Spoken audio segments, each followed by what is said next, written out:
جیسا کہ پیارے پیغمبر علیہ الصلاۃ والسلام نے اس بات کی وضاحت فرمائی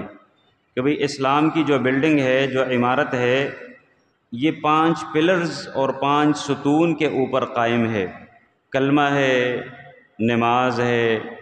روزہ ہے، زکوٰۃ ہے اور حج ہے۔ تو ہجرت کے دوسرے سال جہاں بدر کی لڑائی لڑی گئی،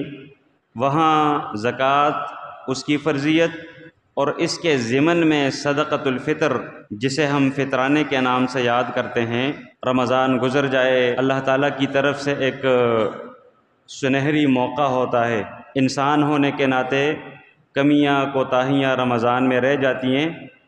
تو اللہ تعالیٰ کی طرف سے یہ ایک سنہری موقع ہے کہ میرے یہ بندے رمضان کا اجر پورا پورا وصول کر لیں۔ لہٰذا جو کوئی شخص عید کی نماز سے قبل فطرانہ ادا کر لے تو اس کے 2 مقاصد بیان کیے گئے ہیں۔ ایک ہے طہرۃ للصائم، رمضان کے روزوں میں روزے دار سے جو کمی کوتاہی رہ گئی ہو تاکہ اس کے لیے یہ کفارہ بن جائے، وطعمۃ للمساکین، اور